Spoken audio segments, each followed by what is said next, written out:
Surgery's not open till 4. You'll not begrudge us a seat till then, will you? Oh, it's you. I do have an appointment, you know.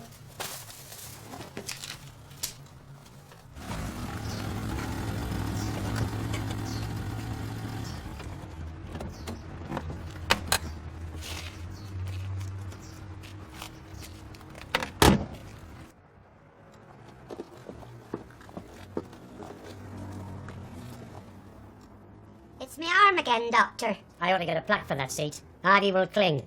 Go on, then. Best come in now before the rush is on.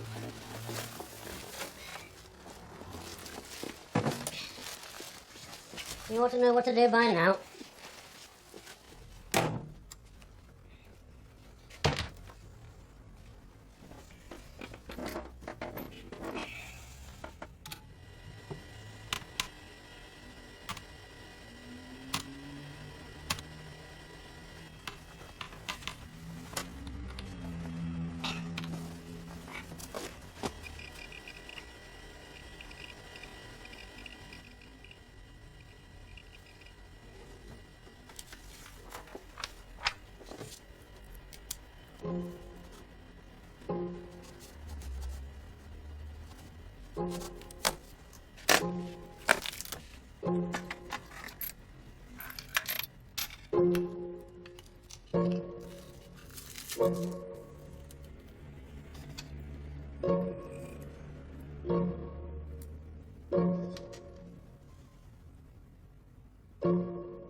All right, Ivy.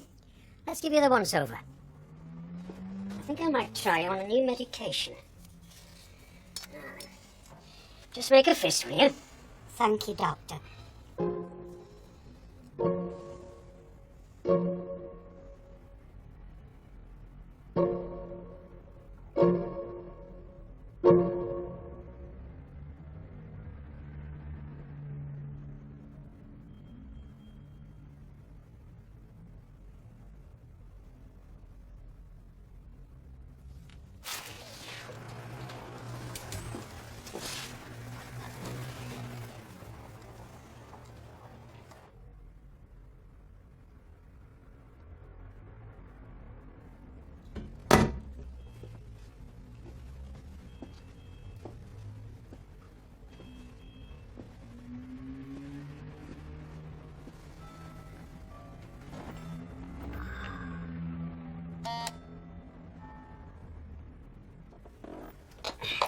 The ECG machine's playing up.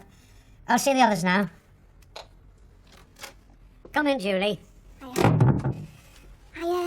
want the morning after pill, Doctor. It's 4:30 in the afternoon. You won't tell me, Mum, will you? The best prescription for you, Julie, is the word no. Cheers, Doctor. See ya. This'll do you the world of good. It's what you need, so you shall have it. It'll cost my practice a small fortune. So don't go telling the other ladies it was me who prescribed it, will you? Thank you, Doctor.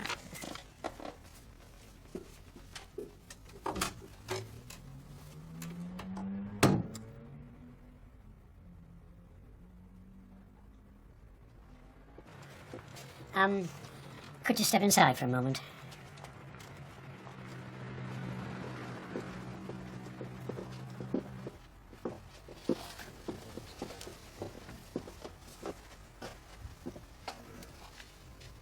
Shall I call for an ambulance?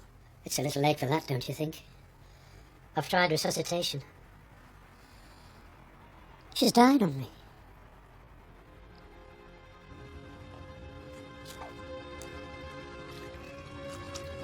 Yes. Oh, I am sorry to hear that. No, you just leave all that to us.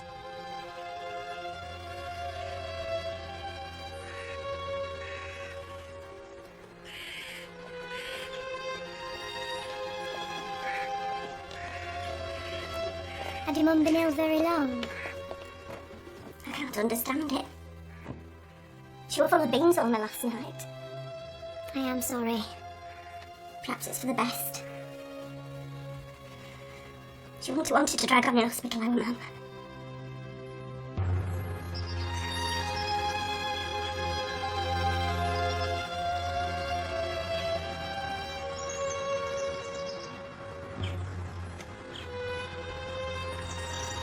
I'm going to ask my dad about this.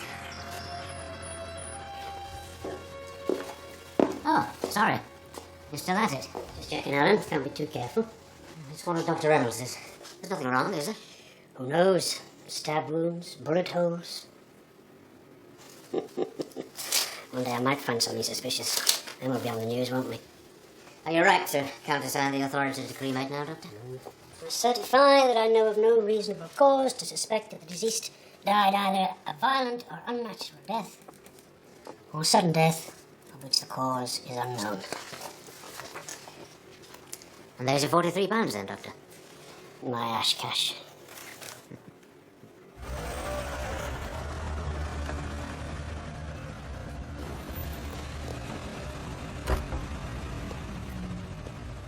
But he's your doctor, Debbie. You've not had any problems with him, have you? What exactly are you saying, Debbie? I just want to know from your experience, Dad, does that seem right for heart trouble? Well, thinking about it, since I came into the firm, I can only remember one of Fred Shipman's patients who died in bed in her nightie. You didn't say anything to the family, did you? What do you think I said? There's something untoward here. You ought to think about a post-mortem. Not daft, am I? Anyway, what do I know? We only bury them. All right, love. I'll go and see Shipman.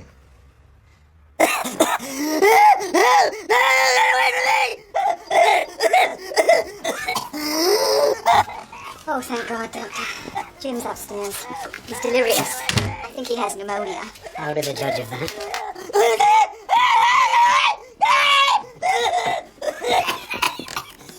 Has he been taking his medication? He's been trying to cut down. Oh, has he? Is that your doing? No, he doesn't need any more of that stuff! Husband's dying, woman. He needs pain relief. Killing him. He needs antibiotics. He needs to go to hospital. Let me do my job. Help me. Are you going to call an ambulance or am I? Go ahead, be it, Mrs. Keith.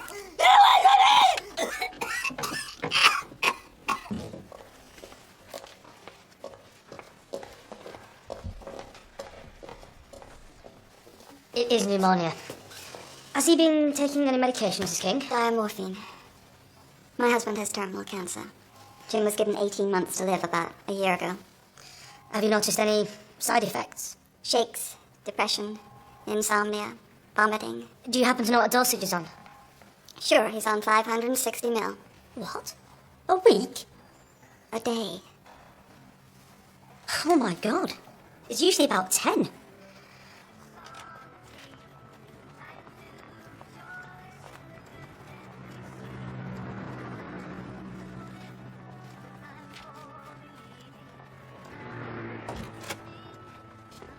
Come in, Alan. What do you want? John, no books? I don't quite know how to broach this. It's just that... Well, I've been in this business nearly 40 years, Doctor. Well, not to beat about the bush. I've been having concerns about the number of cremations we've been arranging for patients of the surgery. I appreciate your concern, Alan. It's entirely professional. Here, this is my death certificate registry. Anyone can look at the book. Take as long as you like. I've nothing to hide.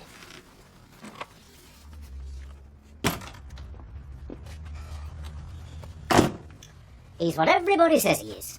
A caring doctor who doesn't believe in sending his patients off to hospital to die. I was shaking like a leaf in there. The things I do for you. Oh. It's not for us to go around asking such things of a doctor. I don't think he's going to sue us. The business is still safe. All right, Dad. I'm sorry.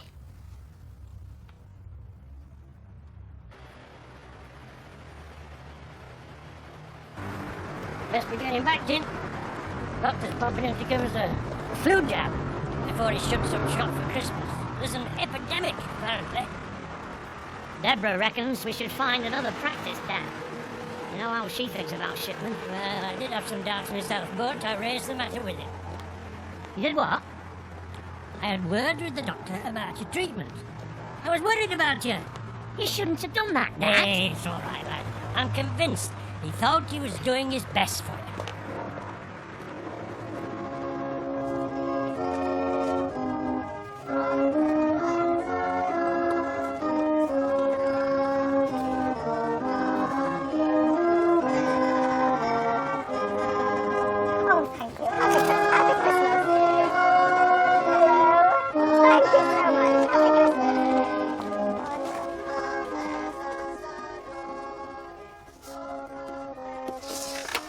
compliments of the season to you and your family. And to you and yours, Dr. Shipman.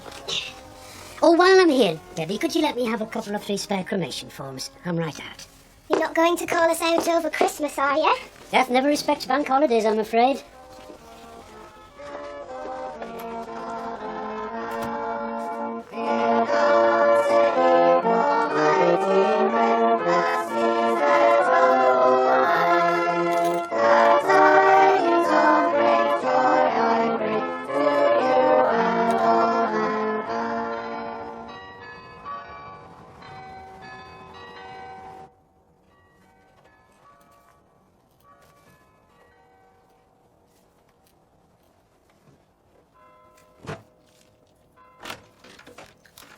Oh, sorry, Dr. Reynolds. Didn't realise you were still on duty. It's all right. I'm off home now. Right, sir. Merry Christmas. Same to you.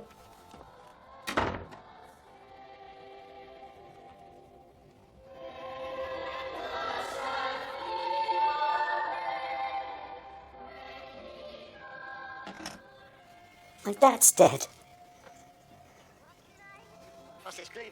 Glühwein? Oh, let's get stuck in. Stuck in? Yes? Well, right now. Of course, Mr. King. Oh, I am sorry. We'll be right over. Of course. No rest for the wicked. Christmas is always my busiest time. Old people die in the winter, I'm afraid. Fact of life. Even apparently healthy old folk like your poor old dad, Jim. What do you want me to put on the death certificate? Won't there be an autopsy? Not in the United States now, Deborah. Fortunately. I saw him earlier today. He had very high blood pressure, actually. By the by, you're looking much better, Jim. I'll be in touch when your results come back. Hello, Debbie.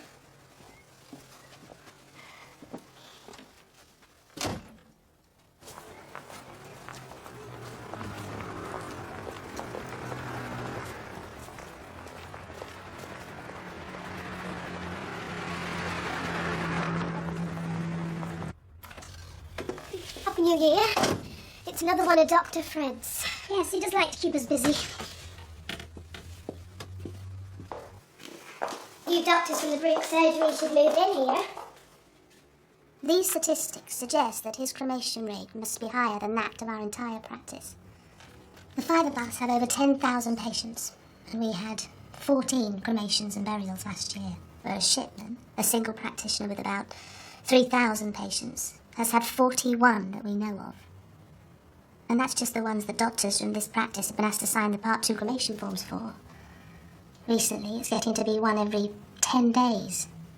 Shipman issues the death certificates. There's no prior potentially fatal illnesses and no post-mortems. Even Debbie from Massey's has noticed something's up. Is she saying malpractice? Well, no, but she's examining the bodies and found no obvious signs of neglect. She's only an undertaker when all's said and done. You must admit that these figures would be suspicious in a group practice like ours, yet alone a single-hander. How many times have any of you been present at a death in the home? In my 19 years of practice, I can only remember 2. No, 3. Well, perhaps that's because none of us are in the habit of making unannounced house calls these days. These figures are suggesting that Shipman may well be doing his patients deliberate harm. Then perhaps you should contact the Medical Defence Union. I already have. You have? What do they say? They say I should be very cautious as to what I allege about a fellow GP. But I'm going to call the coroner anyway.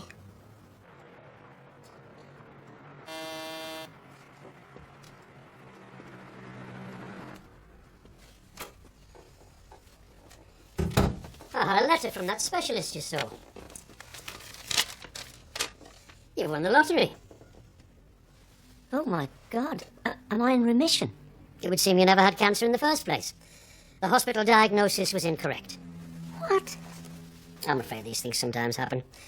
I believe I'm in the clear. Had a good holiday, Sam. First rate. Oh, thanks, Lord. Don't drink it all at once. Now, stick another couple of rashes on here. There you go. Lovely. Hey, up, Sneddy. All the bad lads on strike in your division. Damn bastard Edgerton. A bit of right time to go away well from the station. You wouldn't begrudge me a couple of weeks off, would you?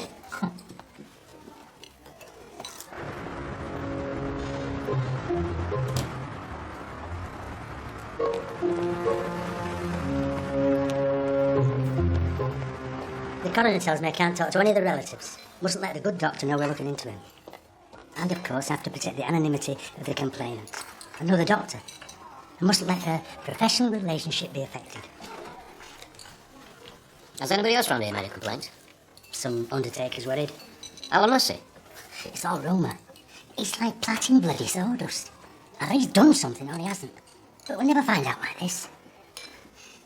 Here, Shipman's not your quack, is he? He's not as it happens, but I've never heard a bad word spoken against the man in Hyde. My inquiries have been unable to substantiate any of your suspicions. Whatever they might or might not be. And you're sure of that, are you, Inspector? We've thoroughly checked the cause of death on the certificates for all patients cremated in the last year against medical records. There appears to be no discrepancies. And there's nothing more you can do? He's a conscientious doctor. Can you honestly suggest any apparent motive for him to be negligent of his patients? He doesn't know of your investigation, does he? I can assure you of that, Dr. Reynolds. I hope you chaps find out he's just a well-loved GP whose elderly patients have a habit of pegging out on him. We're not trying to cast aspersions on the good name of a highly educated man, honest. But, our Debbie's really worried. Christ, I'm probably just getting paranoid in my old age. You did the right thing, Alan. It's only appropriate for a man in your position, expressing grave concerns.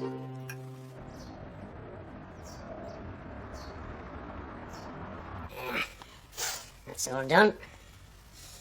Still a little. Oh, can you hear me, Mother? Thank you, Dr. Shipman. Oh, by the way, Mrs. Grundy, I'm involved in a study with Manchester University into the ageing process. I wonder if you'd consent to take part, seeing as you seem to show no signs of ageing at all. Oh, what does it involve? Oh, just a few routine tests.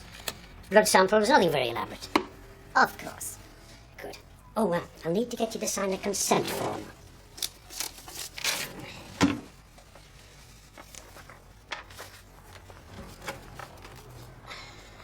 Paul, Mrs. Hutchinson, would you two mind popping in here and witnessing a signature for me?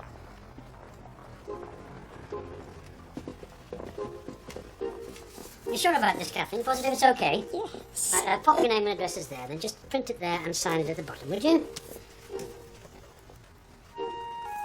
Good.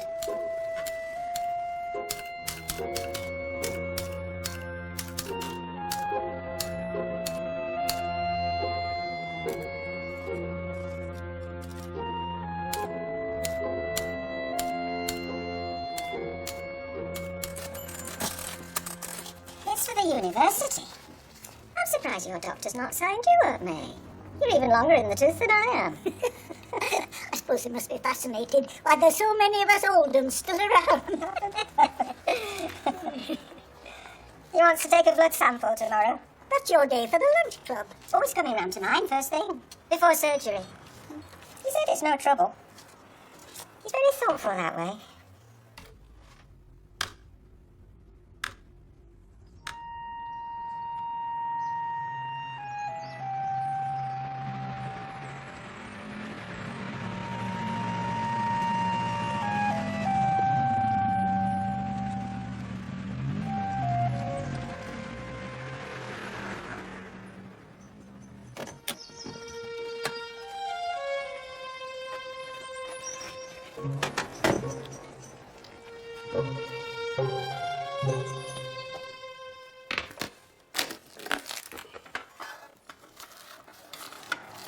Just roll your sleeve up. Won't take a second.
Mrs. Grundy with you?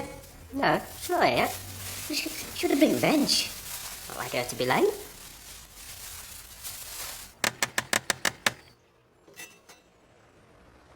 Mrs. Grundy! Kathleen!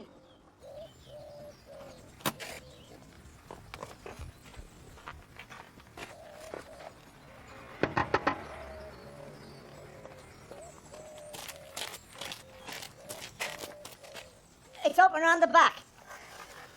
Call the doctor.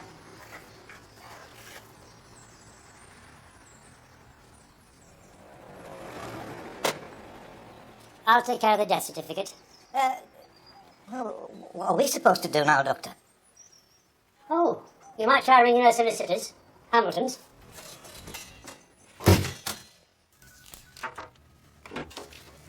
don't have Kathleen Grundy as a client, do you, Mr. Burgess? Not that I'm aware of. We just had a call. I can't find a name on the records. Hang on. Yeah. Dear Sir, I enclose a copy of my will. I think it is clear in intent. I wish Dr. Shipman to benefit by having my estate, but if he dies or cannot accept it, then the estate goes to my daughter. I would like you to be the executor of the will. I intend to make an appointment to discuss this and my will in the near future. Did you make the appointment? The caller said she'd just died. I told them she wasn't with us. Is the daughter one of ours?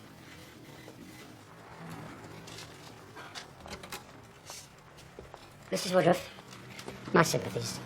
Your mother's death was as much a shock to me as it obviously must be for you. Thank you, Doctor. She thought the world of you. Would you please step inside? I went to see her early on the day, did you know? When I popped in at 8 o'clock in the morning, she was still in her nightclothes. Was she really? That's not like Mother. You're happy with the cause?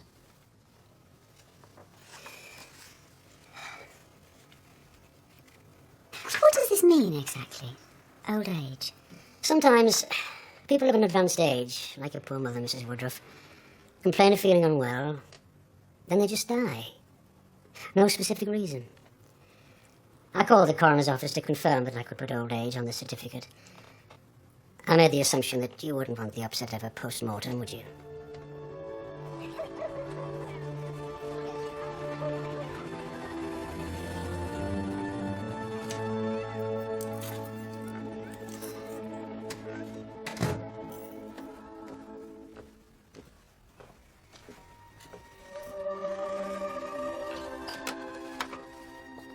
All right, my love.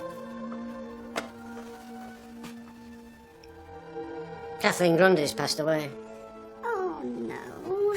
How we're going to take her to the station the weekend. She was looking forward to seeing her daughter. Kathleen was on Shipman's books and all. I've told you, John, leave that alone. I know something's going on. You know nothing, John, and you'll say nothing, or they'll have you up in court for slander. Either that or they'll think you mentally got some sort of grudge against him. But it's all here. Angela Woodruff?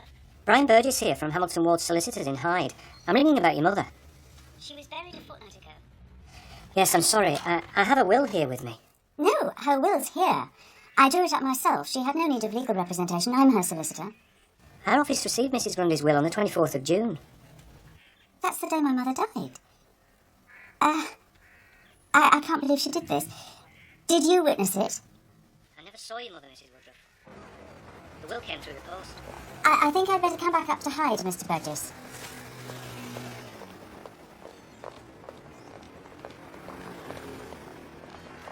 Excuse me, are you Paul Spencer? I got your address from Hamilton's. No, he's not here anymore. Then why have you got Paul tattooed on your neck?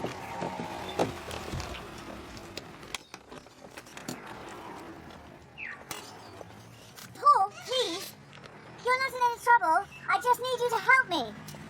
Please. It looks like mine, but it isn't. Would you mind giving me a specimen of your signature?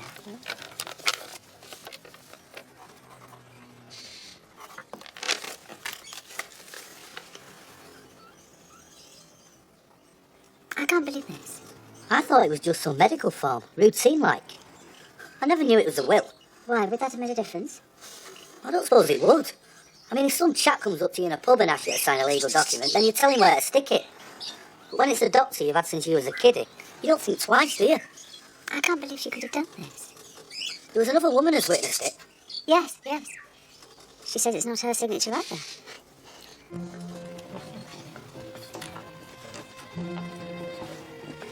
I'll see you there at the office, O'Brien. You're free to drive me down to Leamington Spa. What are you going to inspect, you? The murder? Now, don't get all lathered up, Albie. It's only a report about a possible duff will.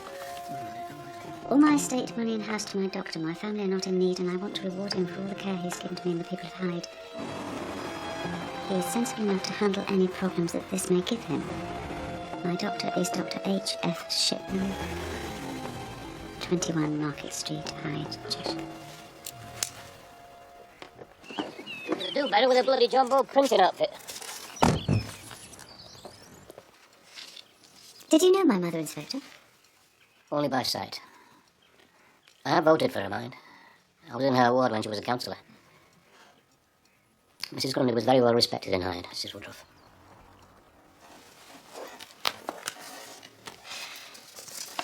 This is my mother's will, Inspector. I drew it up for her myself. She would never have produced anything so shoddy. She'd been a professional secretary. That is her signature.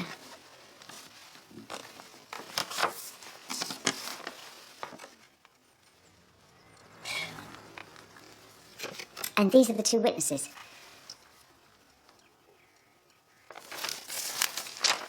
You've been to see them, have you? I'm not trying to do your job for you, Inspector Edgerton, but this is a crude forgery. She never mentioned anything about making a new will in her diary.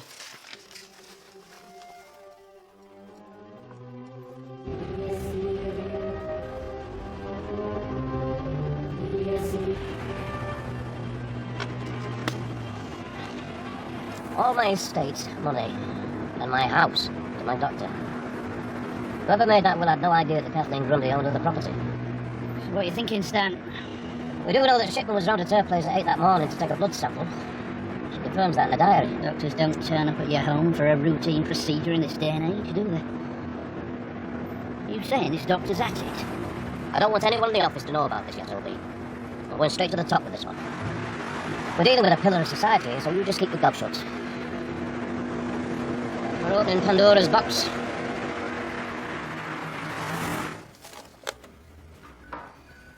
You know what you're asking, don't you? Have you ever done one? Well, neither have I. I don't know anyone in the division who has. I've checked the procedure. All we've got to do is go and see the coroner. He'll okay it if we're investigating a serious criminal matter. So who does the actual, Don't worry, boss. I found a specialist firm. Have you really? They were in the Yellow Pages. Listed under exhumations.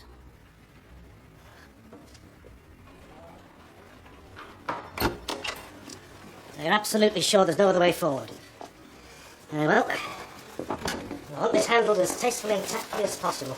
And I don't want Shipman finding out what you're up to till it's over and done with. We'll do the searches of his surgery in the house on the same day.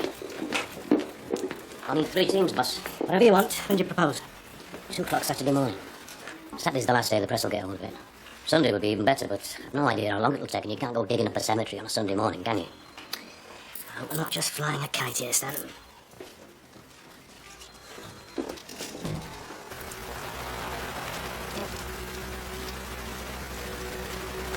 What the hell am I doing? Disturbing the remains of an ex-lady mayor. Suspecting a well-respected doctor of doing her in for money. I've wrong it to my bloody funeral. You know what you have to do, boss? I've only got 5 months to go. I've bollocks to the last big case. My whole career will be up in smoke. Hey, don't hang you out to dry. This is about as much use as a chocolate bloody fire guard. Sorry.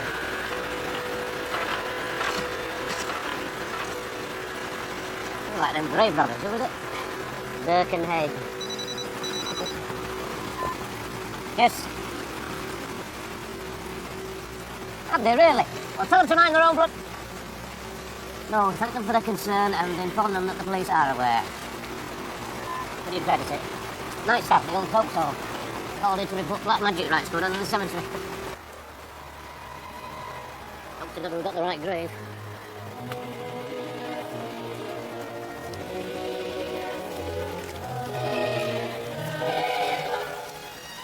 This is all wrong stuff.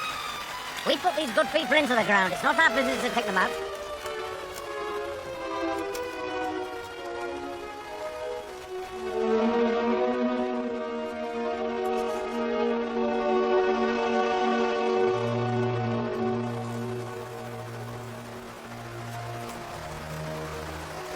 I never thought I'd be doing one of these. God willing, I'll never have to do another.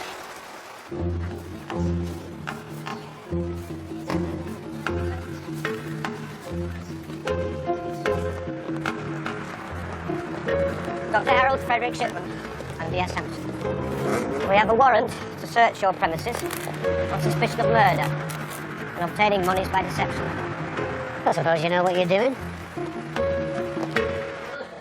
Why all the secrecy, sir? It's an exhumation. Oh, really? Buried how long? About a month. Cause of death? That's what I need you to tell me. Badly. Oh, well, who needs a lion of a Saturday, eh?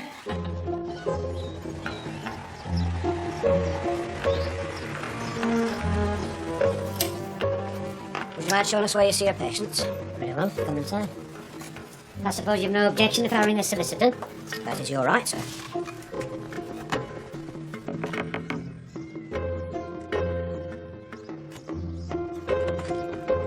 Mrs. Primrose Shipman, I'm Sergeant Johns. We have a warrant to search these premises on suspicion of murder and obtaining monies by deception. I noticed there's a typewriter mentioned in your warrant. I presume this is what you're looking for. Mrs. Grundy used to borrow it.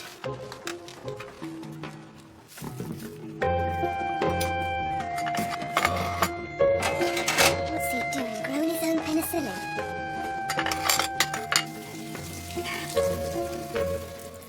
I'm sorry, Stan. I honestly can't tell you how she died. So that's it, is it? The big zilch. One thing's for certain, it was definitely not old age. She was a remarkable woman for 81. The heart in fine condition, all her organs totally intact. So the death certificate's still iffy. She should not have been buried without a post-mortem. There's nothing more conclusive I can tell you, I'm afraid. It's all down to toxicology now.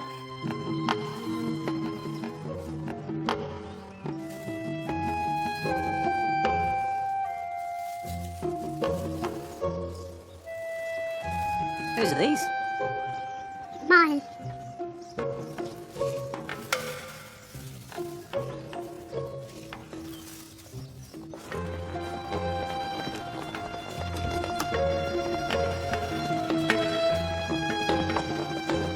Wipe your feet when you leave that house. You'll never believe it, sir. He said he lent this to Mrs. Grundy. What the hell? You know what he's telling us? That the will was typed on this. Get it to forensic. Since word got out about the exhumation, we've been swamped with calls from relatives of Dr. Shipman's patients who have harboured misgivings, in some cases for years. Now, however experienced some of you may be on murder inquiries, this will be unlike any major incident you have ever worked on. This is not the usual case where a body is found and we have to match it to a suspect. We have a suspect. What we don't know yet is whether we have any bodies, and we certainly don't know how many. So, we have to keep an open mind. He may very well be an innocent man. And some of these people who called us are very angry. Some of them are depressed. All of them want us to find out what occurred in relation to their loved ones' deaths. And this we will endeavour to do at all costs. So, what we're going to do is take all Shipman's deaths over the last year, going back to September 97. Who found the body? When did the doctor last visit? Did the families express any concern at the time? Was there a post-mortem? Was the body buried or cremated? Was there anything left of the will for Shipman or the surgeon? Bloody disgraceful what you lot are doing. Hounding Fred Shipman. He's 1 in a million. I come in here for a quiet game of dummies. I leave my duties at the door. Can we agree not to talk about it? Best bloody doctor I've ever had. Nothing less than a witch hunt. I can't get a minute's peace in the old bloody club. And you should know better, Len, an ex-policeman. I'm a friend of Fred. Inspector Edgerton? Just standing here. John Shaw. Oh, aye, the taxi man. I used to be a copper. Not a bloody another one. Well, a long time since. I'm a friend of Catherine Grundy. Was a friend of Catherine Grundy. There's something you want to tell me, John.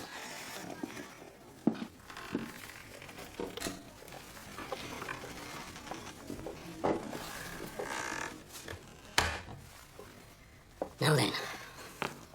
She wasn't the only one. I made a list. All my regulars. Old ladies who died suddenly. All in good health. And all Shipman's patients. How many names are on it? A couple of dozen. You are? It goes back to 92. Bloody hell. I shall want a full statement from you tomorrow. I feel terrible, Stan. If I'd come to see you before, Kathleen might still be with us. I tell you what, John, if you'd have come to me with this last month, I'd have thought you were a bloody crackpot.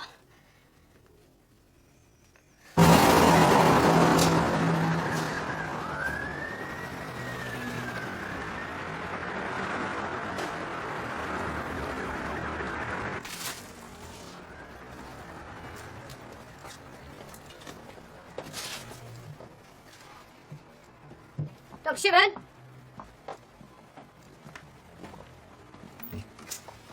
I'm Jess Walker, and I have a warrant to search... Yes. Computers now, is it? This is Detective Sergeant John Ashley from the GMP Computer Examination Unit. I'm a master and 5 slaves, Sergeant. Right. Then can we start with the master, Doctor? Very well. This way. I hope you're not going to mess up my system. Took me a lot of time and effort to install this. I was one of the first practices in the Northwest to computerize, you know. He knows what he's doing, Dr. Shipman. What exactly are you doing? Imaging your system onto an external SCSI drive. Part of our investigations. I hope you're not expecting me to hang around. My tea will be on the table. Will you let us get on with our jobs, please? All right, Alice. Go and find a pizza place. Large pepperoni with extra anchovies. We might be here for some time.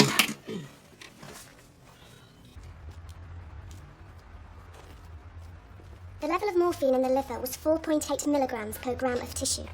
And that's enough to kill her? That's enough to kill an elephant. Far higher than you'd expect to find in a regular heroin user, even one who'd taken an overdose. I'm assuming this subject is not an addict? Fortunately, there are further tests we can do on the hair to determine opiate naivety. To find out if we're dealing with a regular user, or whether this dose was a fatal one-off. Excellent. What about over-the-counter medicines? Like the diarrhea stuff? Kaylee, the morphine, very unlikely at these levels. Yeah, is it in any way possible that the chemicals used in embalming, or any other post-mortem activity for that matter, might have affected your result? Not according to the literature. But I must admit that I've not had much experience with exhumations. Neither have I. I've got terrible feelings. But you would be prepared to state, on oath, that an overdose was definitely the cause of death? Well, there's no doubt about it. Whoever did this was evidently not banking on an exhumation. I take it this is a murder inquiry, Superintendent. Definitely an overdose of opiates. I'm going to bring in the CPS. I think it's time we had a talk to Shipman himself. Thought you'd want to see this, boss. Our man's previous. His what? 22 years ago, sir. On his first posting in Topman. Caught dipping his hand in his medical bag. Controlled substances. For his own use, apparently. Shipman was a drug addict. Halifax Magistrates Court, February 1976. Pleaded guilty to 3 charges of obtaining pethidine by deception, 3 more of unlawful possession, and 2 more charges of forging prescriptions. He asked for 67 more offences to be taken into account. That's a lot of stuff for one junkie. He must have been injecting himself, would you believe? 14 times a day. We should have known about this. Why didn't we turn this up before? With respect, sir, we're not in charge of the medical fraternity. I've always assumed if a doctor strayed from the straight and narrow, it was down to the General Medical Council to strike the bugger off. Not to let him set himself up again in another practice on his own.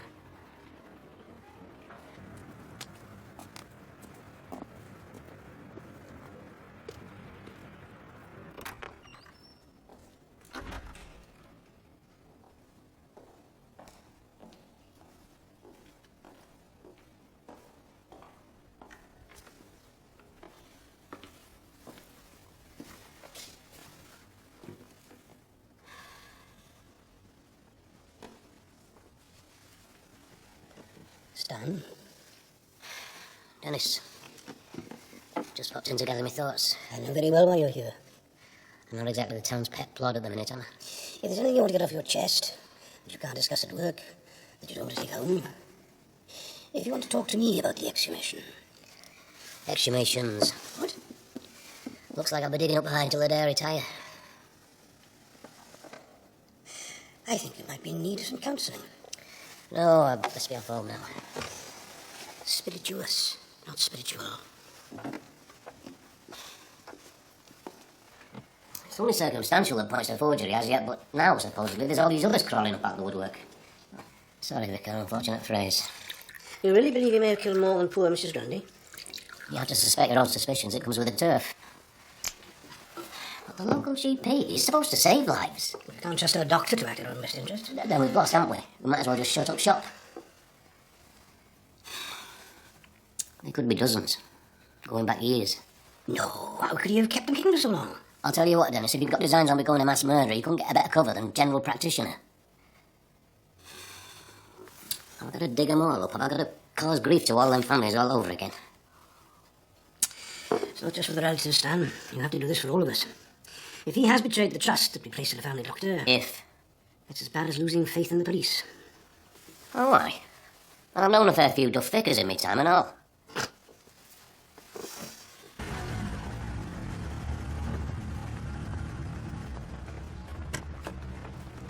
Dr. Shipman, any comments on the exhumation of Kathleen Grundy? How did she die? There are sick people waiting to see me. Dr. Shipman! Dr. Shipman, have you spoken to the police? Do you intend to carry on practicing, Dr. Shipman? Are you a murderer? You can have 5 seconds of my time for photographs, but you must direct any questions to my lawyers.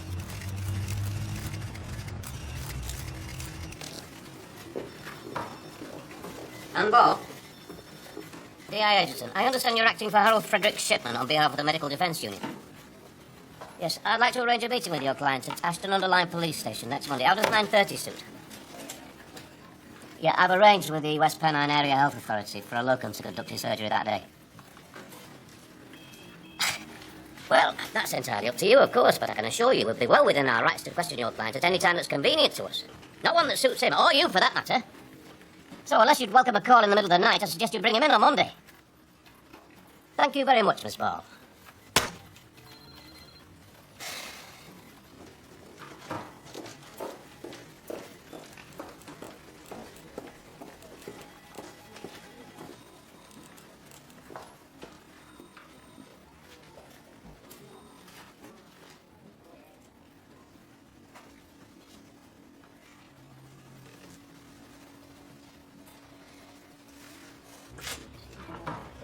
Good morning, Dr. Shipman. Miss Ball, would you like to step this way? You got anything to say, Inspector? You can say it here. My client's got nothing to hide. Very well, if that's what you want, we can do this in public. Dr. Harold Frederick Shipman, listen very carefully to what I'm going to say. I am arresting you on suspicion of murder, attempting to obtain property by deception, and 3 counts of forgery. You do not have to say anything, but it may harm your defence if you do not mention when questioned something which you later rely on in court. Anything you do say may be given in evidence. Do you understand what I've just said? Now, would you please step this way?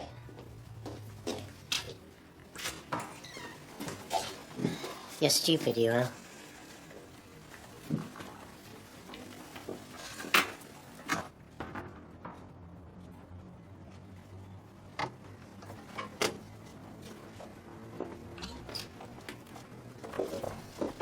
This is Detective Sergeant Walker and Detective Constable Denham.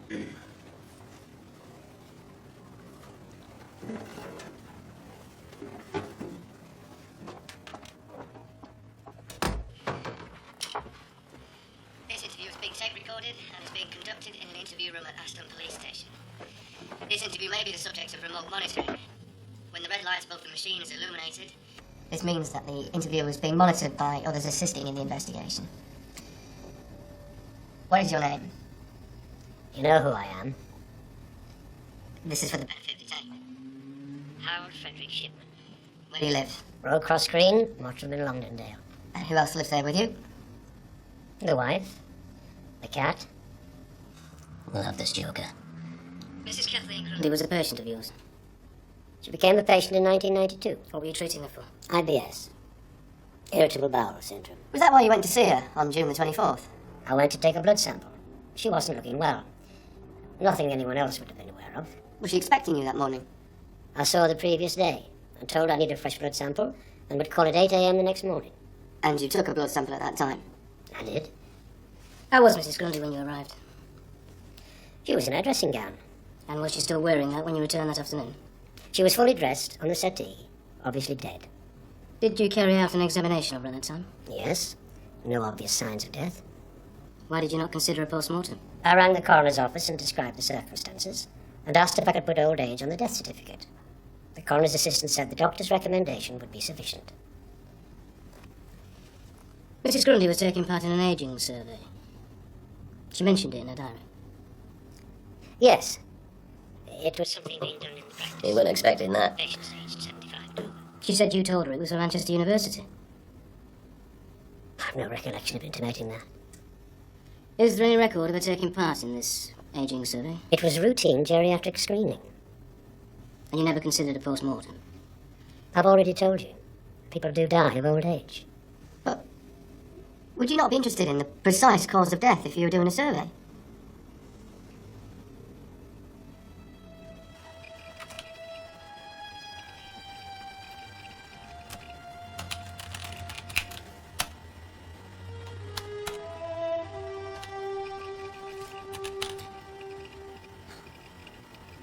I'm inside it.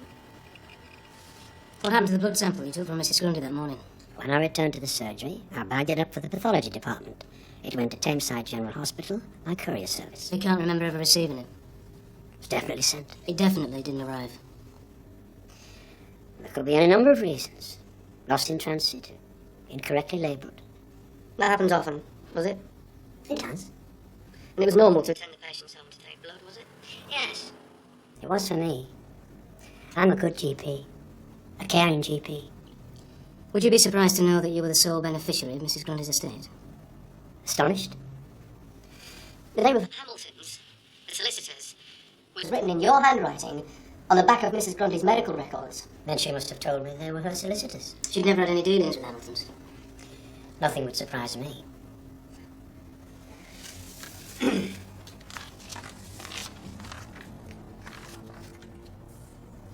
Have you seen this will before?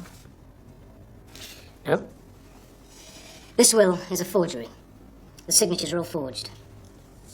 Any comment, Dr. Shipman? No. This will was received at Hamilton's along with a letter, typed on the same machine. Your typewriter, Doctor. I've no knowledge of it. Mrs. Grundy was exhumed on 1st of August. Obviously, there were extensive tests. Toxicology. I'll quote what the forensic scientist said to us. That her death is consistent with the use or administration of a significant quantity of morphine or diamorphine. Do you have any comment to make about that? Yeah. I think it's a moment here to go back to some of the entries in your GP notes. Which? Well, do you want to look at them? Right. We go back to the entry on the 12th of the 10th, 96, where I've commented, odd pupils, small. At her age, codeine, query. Meaning I wonder if she's taking codeine tablets. Then, next July, pupils small, dry mouth, possible drug abuse. I'm sure you're well aware that drugs like morphine, heroin, pethidine, all cause small pupils. Then on the 26th of the 11th, I've commented, real difficulty as she denies everything. Not an intravenous user, as far as I was aware. I'm not sure. Clinically, nothing of note to confirm my suspicions. Wait and see. So, over that period of time, I wondered very seriously whether this lady was taking drugs other than which I'd prescribed. Are you seriously suggesting that Mrs. Grundy, a well-respected lady who led a hard, decent life, inflicted a fatal overdose upon herself? Are you seriously suggesting that? I'm not suggesting anything. I'm just telling you of my fears and worries of this lady at that time. That I had my suspicions that she was actually abusing a narcotic of some sort for over a period of a year or so. I'm not suggesting that she took drugs every day. Far from it. But the scenario was, she may have given herself, accidentally, an overdose.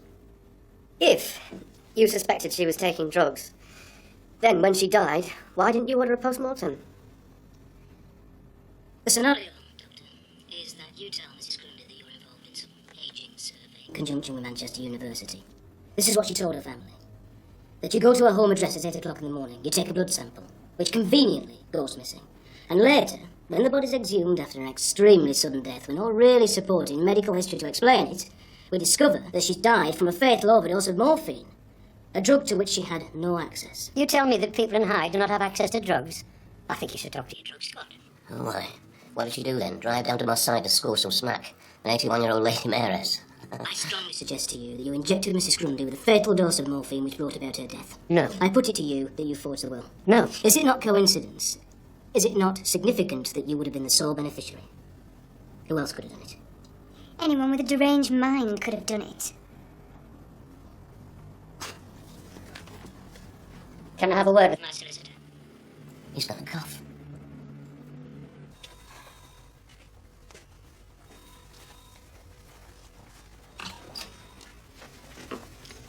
My client is ready to resume questioning.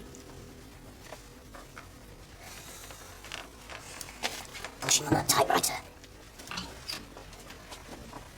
How did Mrs. Grundy know you had a typewriter? It was in my cupboard. She may have seen it. Why did she want to borrow it? I don't know. Did you loan it out to other patients? She was the only one I loaned it to. When did she return it? I can't remember. When the police came with a warrant to search your premises, how did you know that the typewriter was back in your surgery?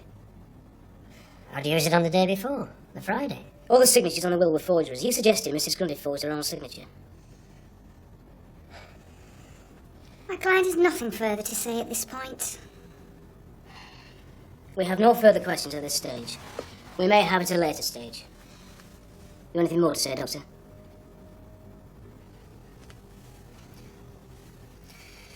This interview is concluded at 18:15. Sorry, boss. None of that. Have we got enough? You did great. Both of you. I'll leave him there when it sinks and he's not going home tonight.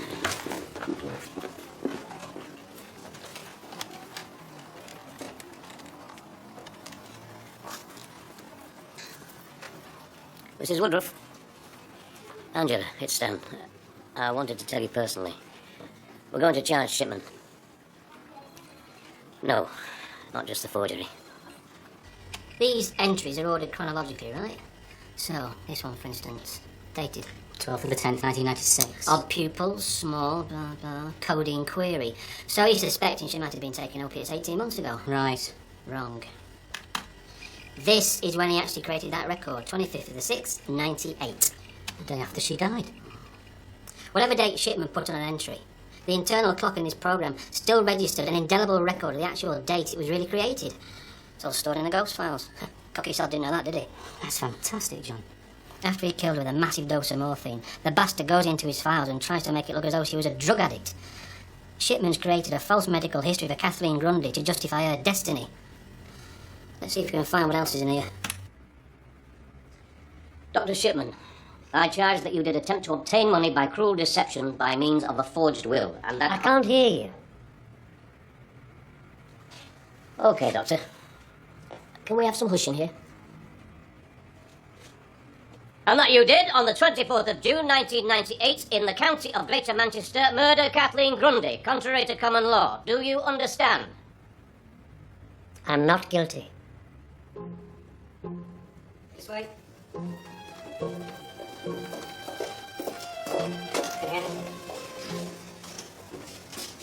Okay.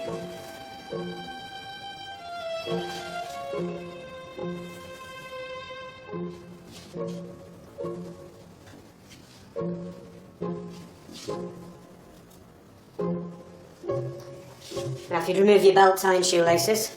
I can't take my laces out. I have an injury to my hand. Allow me, Doctor.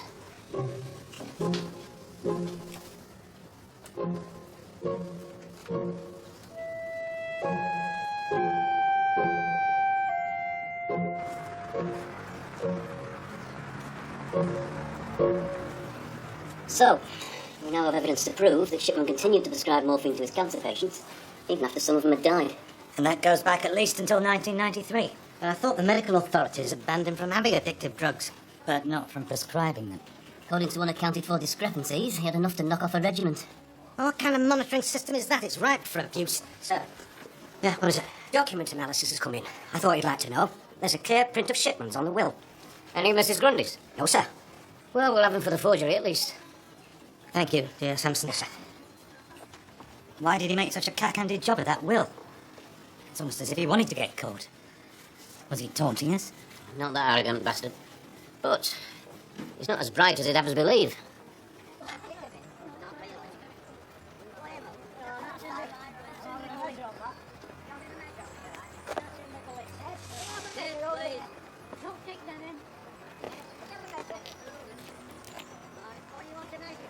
Can I have a quiet word, Len?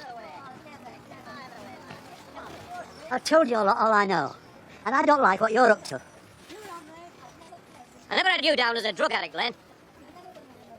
Dr. Shipman was prescribing you diamorphine. Of course not. Why the hell would he?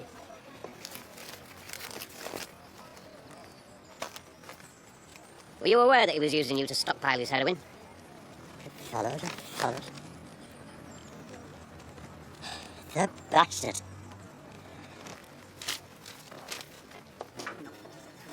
So in the hidden files, we can see when his notes were actually created. Hang on, John. Just treat us like wooden tops for the sake of argument and know nothing about your magic tricks. What exactly are you saying? That after the deaths of these patients, Shipman would create a false medical history to justify whatever cause of death he entered on the certificates. He doctored the records. That's why the first inquiry came to nothing. Of course, the records from the registrar matched the entries on the death certificates. Dave Smith was working with Duff Jen. You can prove this, can you? Take Winifred Mellor, for instance. A surgery visit on the 16th of January 1998. Apparently, ill, very vague pain in the night, woke, her still not wishing test or referral, if worse, TLUK. What's that mean? Well, to let us know. 10 days later, supposedly he writes, chest pains and exercise, doesn't let it stop her, angina, refuses tests and referral. Both these entries were actually created the day after she died. The day after he killed her. The ghost records prove the pattern, even for people who were cremated. This is amazing, John. We won't just have to rely on toxicology anymore. Thank you very much, Sergeant Ashley. We've really got something to put before a jury at last. Best send someone round to see Winifred Mellor's daughter. It's solid rock now. Not shifting sand.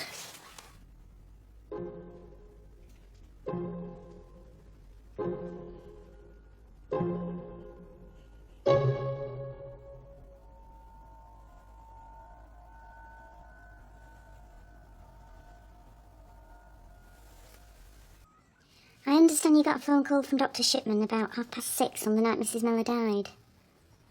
She was fighting fit, our mum. She did all the decorating herself, a few weeks before. She were off on a pilgrimage to the Holy Land with the church.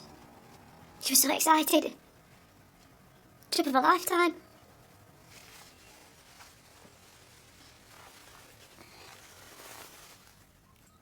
What did the doctor say when he rang you? He said that he was at my mother's, as she'd called him. She had been poorly with chest pains, but that she'd refused any medication. I said, "Are you sending her to hospital?" Well, there's no point. You mean my mother's dead? You understand.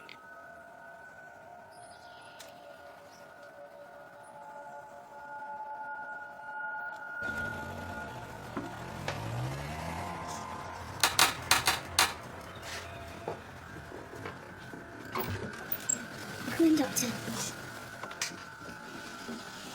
I suppose you know your mother's been suffering from angina since last August. I wanted to send her to hospital for tests, but she dismissed her chest pains as indigestion and refused. It's just so dismissive. Abrupt. I was shocked because my mother had been a long-term patient of Shipman. She'd always spoken so highly of him. Dr. Fred, she called him. It was as though he'd never had that sort of relationship with her. I'll record coronary thrombosis as the cause of death.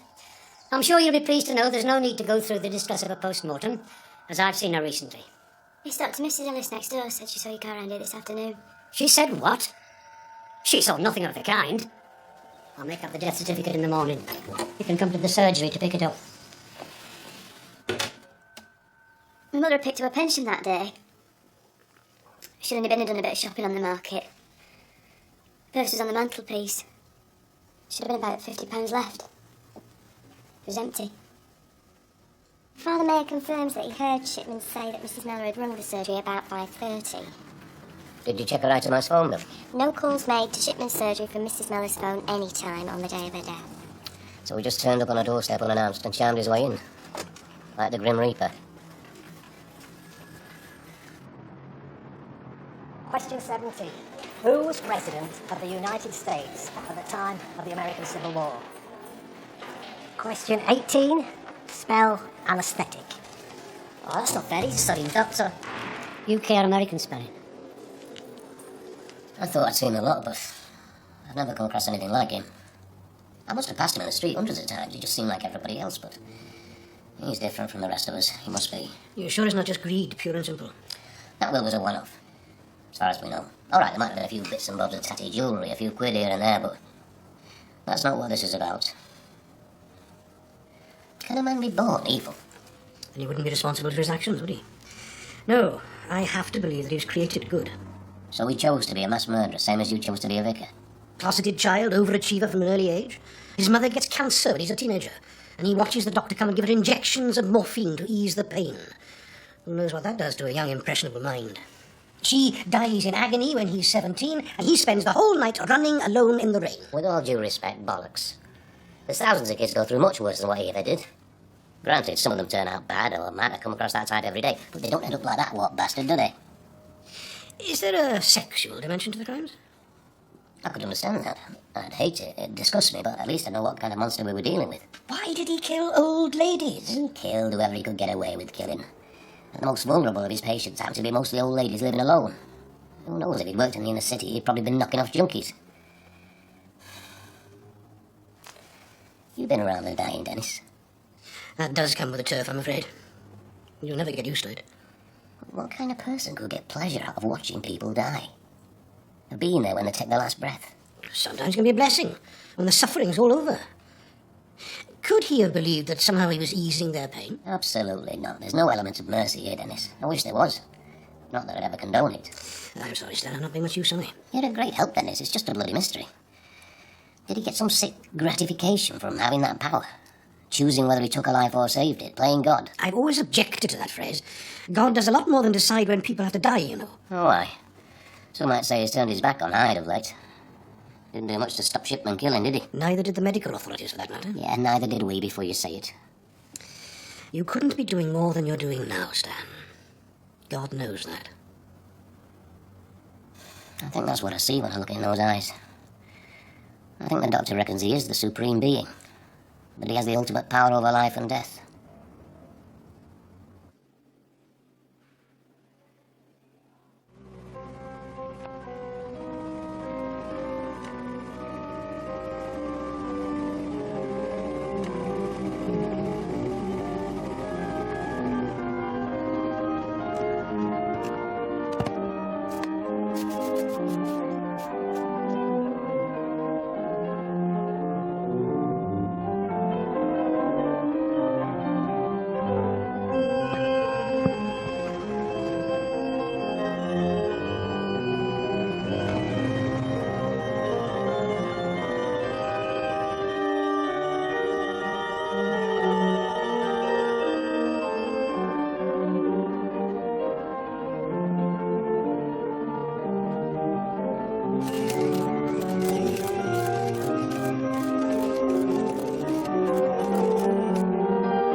with Harold Frederick Shipman, 5th of October 1998, 11 a.m.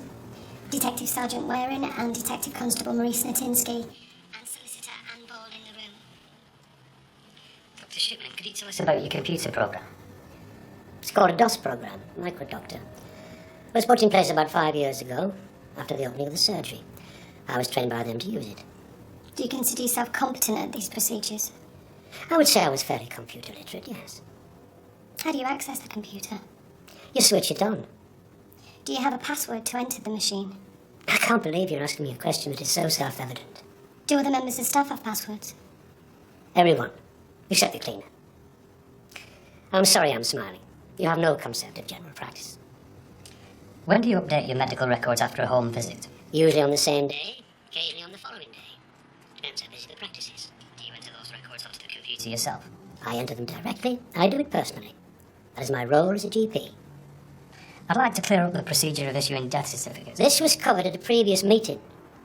Unless there's a new question, I'm not going over old ground. Exhibit AJB22. Do you accept that these are the medical records of Winifred Mellor? The records you placed in front of me are those of Mrs. Mellor. Did she attend the surgery on the date stated therein? Yes. When did you record these notes?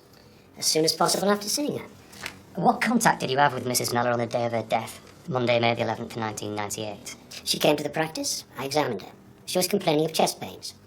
But at that time she was not wanting to be treated or have any investigations. And when did you see her again? I then saw her at 6:15 p.m. when she was dead.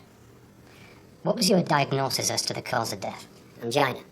No rigor mortis had set in. She couldn't have been dead long. Did you visit Mrs. Mellor at home that afternoon? No. A witness, Mrs. Gloria Ellis, a neighbour of Mrs. Mellor, saw a red car arriving at 3 p.m. Was that you at Renault? I suppose I could have been visiting other patients on the road. When did you go back that evening? I'd gone back because I was sufficiently concerned about her. Mrs. Miller's daughter, Kathleen Dansky, has stated that about 6:15 she received a call from you. You told her that her mother had suffered from angina from August 97 and she'd refused all forms of treatment. Yes. Mrs. Miller's sleeve was rolled up. I didn't see it. Would you roll up a sleeve in the normal course of a consultation? No. Your death certificate recorded coronary thrombosis.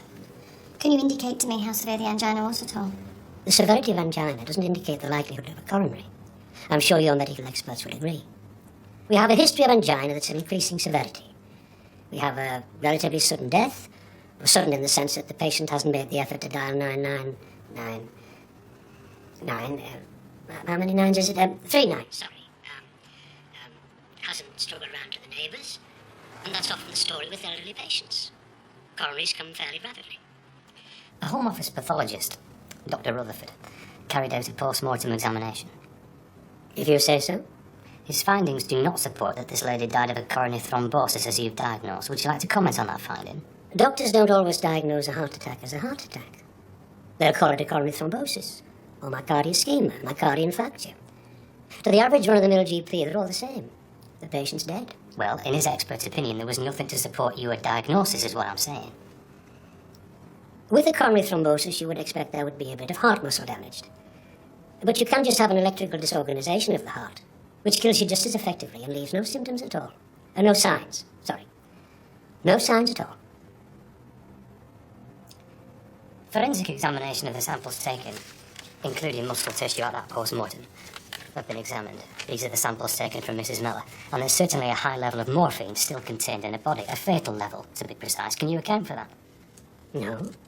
Well, I've got to put it to you, Doctor, that you were the person who administered that lady with a drug, aren't you? No. The levels were such that this woman actually died from toxicity of morphine, not as you wrongly diagnosed. In plain speaking, you murdered her. No. One feature of these statements from the family was that they couldn't believe their own mother had chest pains, angina, and hadn't been informed. By whom? By her. By her? Thank you. They also found it hard to believe that she would refuse any treatment she was given in relation to this diagnosis, and I think that now we can answer why that was, because she didn't have a history of chest complaints and heart disease and angina, did she, Doctor? If it's written on the records, then she had the history. Right, now the computer. We've got a statement from from Detective Sergeant John Ashley, who works in the field of computers. Thank you. He has made a thorough examination of your computer, Doctor, and the medical records contained on it. Because this man's an expert, he's able to interrogate computers, and he's gone into this computer in some depth. And what he's found is that there are a number of entries that have been incorrectly placed on this record to falsely mislead and to indicate that this woman had a history of chest pains and angina. What have you got to say about that, Doctor? Nothing? Can I have a look at them? You attended that house at 3 o'clock, and that's when you murdered this lady. And so much was you a rush to get back to the surgery and immediately start altering this lady's medical records. And we can prove that only minutes after 3 o'clock on that date, you are fabricating that false medical history for this woman. Can you tell me why you needed to do that? There's no answer. Well, there's a very clear answer, because you've been up to her house, rolled her sleeve up, administered morphine, killed her, and you were covering up what you were doing. That's what happened, isn't it, Doctor? Exhibit JFA42. I'm now showing you. And I'll put this in the middle of the room because your solicitor could examine it as well then. It's an insertion. Behind your computer there's a ghost image, and it records what's placed in and what's removed. Can you see that entry, Doctor? It reads chest pains, all appears okay, question mark, angina. When was that dated? August the 1st, 1997. Now, can you see the record of the computer ghost? It confirms that you inserted that entry less than 4 minutes after you were seen leaving Mrs. Miller's house on May the 11th, 1998. Can I just have a look at that? I've no recollection of putting that on the machine. You choose not to remember it. It wasn't too long ago in this interview where you were explaining that you'd been to see the family, checked the computer record and told them about this angina, was it? It's a rhetorical question. It's quite correct though, isn't it? I'm well aware that that's how an audit trail works. There's no argument with that. I still have no recollection of emptying that onto the machine. No. Come with the superintendent. Somebody sneaked into your surgery and updated these false records. The simple truth is, you fabricated a history to cover what you've done. You murdered her, and you make up a history of angina and chest pain so you can issue a death certificate and placate this poor woman's family, didn't you? No. It doesn't stop there. You'll find that the clock is out by an hour because we don't change it for summertime. I don't think we should bother about clock timings. Well, you're making a great point about me being there. I'm making a great point about somebody falsifying a person's records On the date of her death, to fabricate a medical history for them.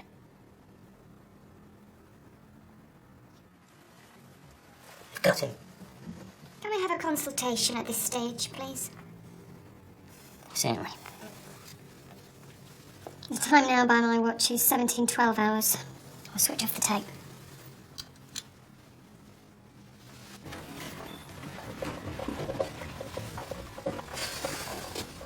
Outstanding. Well done, Mark. I know you can do it, Murray. Excellent. Just a matter of time now.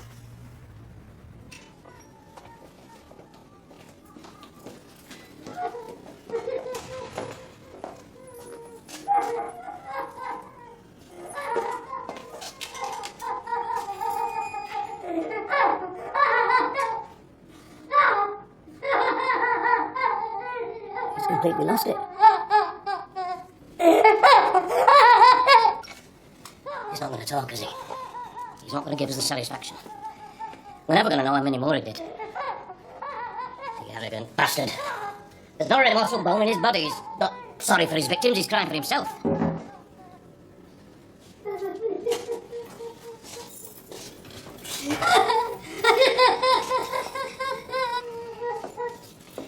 My client's not fit for further interview. I think we should be the judge of that. It's my considered opinion that my client is having a nervous breakdown. Very well. We should call for a police surgeon.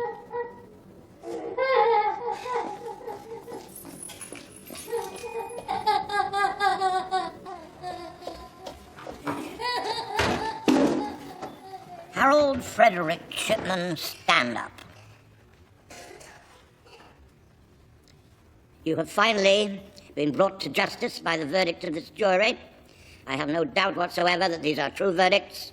The time has now come for me to pass sentence on you for these wicked, wicked crimes. Each of your victims was your patient. You murdered each and every one of them by the calculated and cold-blooded perversion of your medical skills for your own evil and wicked purposes. You took advantage of and abused their trust. You were, after all, each victim's doctor. I have little doubt that each of your victims smiled and thanked you as she submitted to your fearful ministrations. None realized that yours was not a healing touch. None knew that, in truth, you had brought her death, disguised as the caring attention of a good doctor. Warrant forgery, the jury foreman replied, guilty 16 times. There were gasps and tears from the public gallery as the verdict sank in.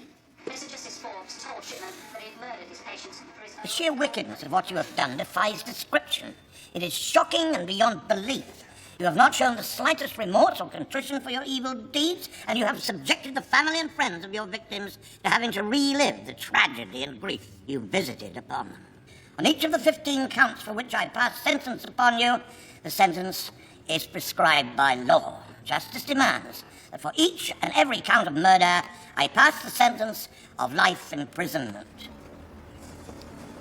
Verdict's in, love. Guilty. Come to the firm conclusion that the crimes of which you stand convicted are so heinous that in your case life should mean life. Yes! My recommendation will be that you spend the rest of your days in prison. Take him down. Reports of Mark Lupton, who's the deputy editor of the local newspaper. Thank you, Mark. It's